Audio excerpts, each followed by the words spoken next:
boys and girls, Mrs. Ward here again for your next story. And our story today is one that Hayden J has asked me to read for you.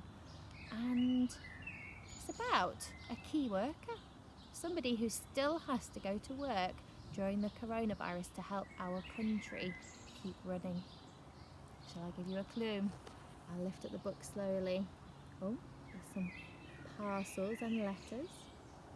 And it's the Jolly Postman. The Jolly Postman or Other People's Letters by Janet and Alan Alberg.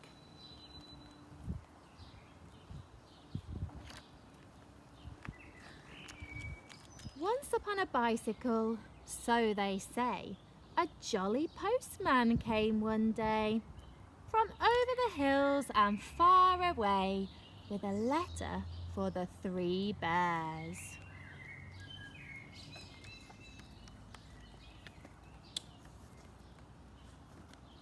Here is your letter for the 3 bears. Thank you, postman. Oh, it's in the letter. Dear Mr. and Mrs. Bear and Baby Bear, I am very sorry indeed that I came into your house and ate Baby Bear's porridge. Mummy says I am a bad girl. I hardly eat any porridge when she cooks it, she says. Daddy says he will mend the little chair. Love from Goldilocks. P.S. Baby Bear can come to my party if he likes. There will be 3 kinds of jelly and a conjurer. So the bears read the letter, except Baby Bear. The postman drank his tea, and what happened next we'll very soon see. Well done if you're joining in with the rhymes. Off went the postman, toodaloo, in his uniform of postal blue, to a gingerbread cottage and a garage too, with a letter for the Wicked Witch. Here is your letter for the Wicked Witch. Thank you, postman. Oh, it says, the occupier, gingerbread bungalow, the woods. Open now, don't delay. This could be your lucky day. And you get a free witch watch with every order. Wonder what's in the letter. Oh, it's a leaflet. Hobgoblin Supplies Limited. Everything for the modern witch delivered to your door or den. Covens catered for. Deadly lampshades, nice and gloomy. Little boy pie mix for those unexpected visitors when the cupboard is bare. Fine national ingredients. Halloween boot, available in sizes 4 to 14. Choice of 5 lovely colours. Big brooms for the larger witch. Little demon. Spellproof tent for your holiday. Rejuvenating pills. Cup and sorcerer. Lots of information there for the witch. Sky high. Frog powder. And for the wizard in your life, you could buy some matching bow tie and sock set. Ooh. So, the witch read the letter with a cackle of glee, while the postman read the paper but left his tea. It was green.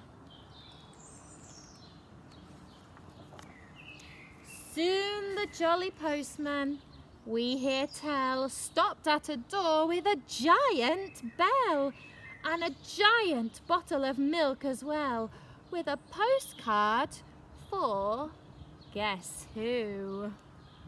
Maybe the postman will give us a clue.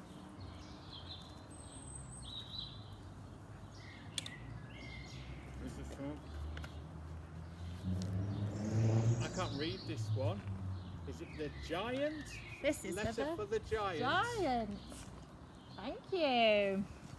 And it says on the envelope, Mr. V. Big, Mile High House, Beanstalk Gardens. And it's arrived by airmail on an aeroplane. Oh, what a lovely postcard. And there is a note on the back from Jack. So I will read you the note while you look at the pictures of where he's been. Dear Giant Big, having a nice time. Me, my mum and your hen, what lays the golden eggs, is better than travellers' checks. Saw a bloke as we was flying down.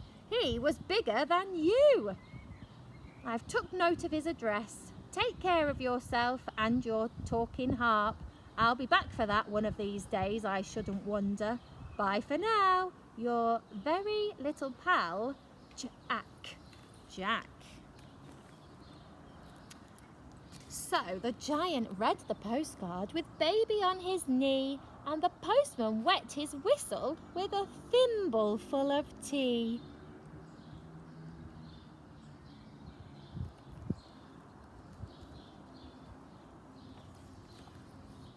Once more on his bicycle, the postman rode to a beautiful palace, so we've been told, where nightingales sang and a sign said sold, with a letter for Cinderella.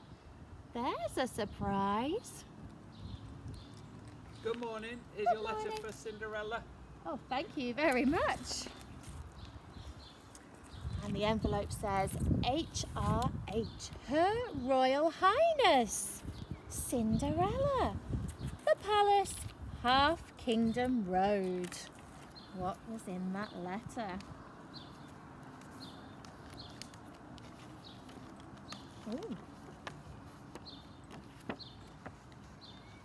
Dear Princess, we at the Piper Press hope soon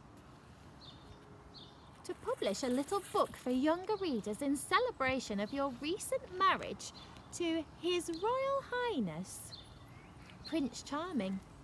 A copy of this book is enclosed for your approval.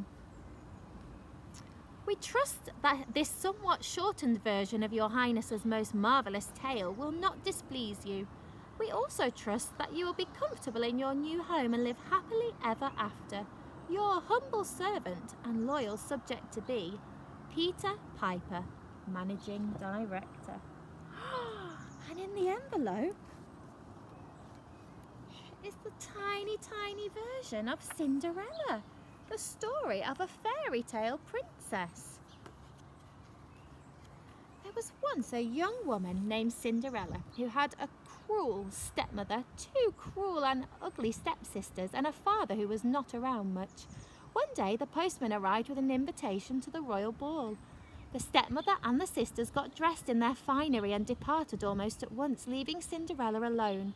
She couldn't go to the ball. She had nothing to wear and no transport. Luckily, at that moment, Cinderella's fairy godmother dropped in. Finding Cinderella in tears, she worked her magic and set off to the ball, in a beautiful gown and a golden coach. She sent her off to the ball in a beautiful gown and golden coach. But be back by 12, she said. The magic stops at midnight. So Cinderella went to the ball and had a marvellous time. She ate lots of little sausages on sticks and danced constantly with the prince, who obviously admired her. Then, just when things were going well, the clock struck 12 and Cinderella had to run for it. The prince was inconsolable until, that is, he found one of Cinderella's glass slippers, which cheered him up. The next day, he went looking for a young woman whose foot would fit the slipper, meaning to marry her if she'd have him. All the women in the town, young and old, and even the ugly sisters tried on the slipper, but without success. Then finally Cinderella tried it on, and it fitted, of course, and that was that. A few days later, Cinderella and the prince were married. Telegrams of congratulations arrived from every corner of the kingdom, and the newspapers were full of the event. Fairy tale princess, the headlines proclaimed, which, on this occasion, it must be said, was really no exaggeration at all. The end. So, Cinders took her little book. The postman drank champagne, then wobbled off on his round again, and again, and again. Oops. Later on, the postman, feeling hot, came upon a grandma in a shady spot. But Grandma, what big teeth you've got! Besides, this is a letter for... Ooh!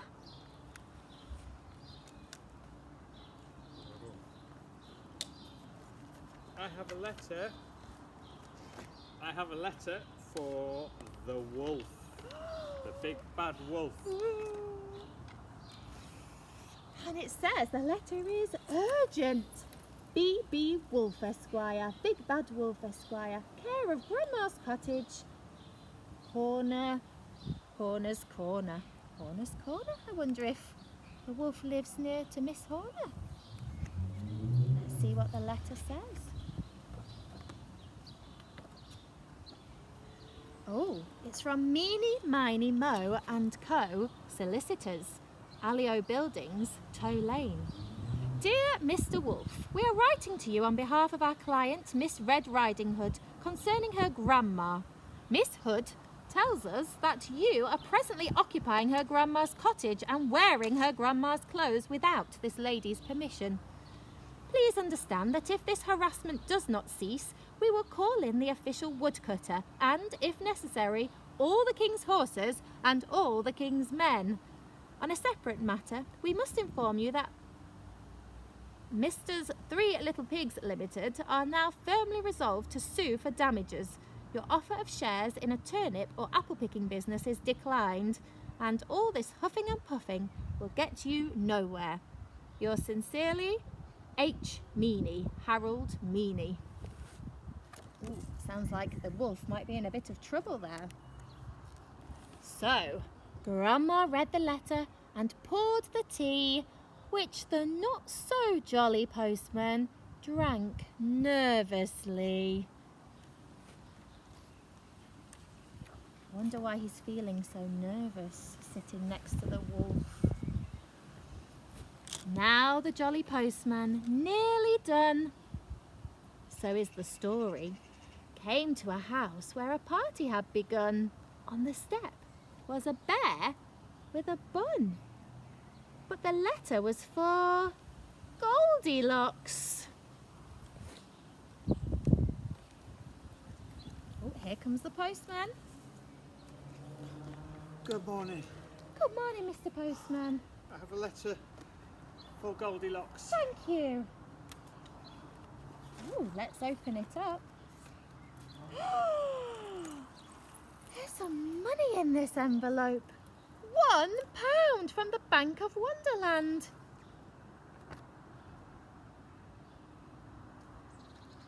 And a birthday card. Goldilocks is 7 today. Oh, sorry, Goldilocks is 8 today. Birthday wishes. Patter cake, baker's man. Bake me a cake as fast as you can.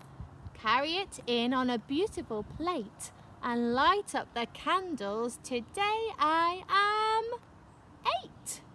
To Goldilocks with love from Mrs. Bunting and baby.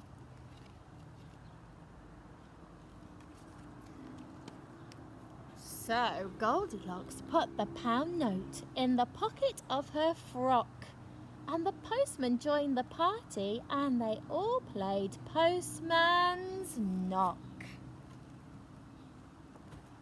And that is almost the end. Once upon a bicycle, so they say, a jolly postman came one day from over the hills and far away, and went home in the evening for tea.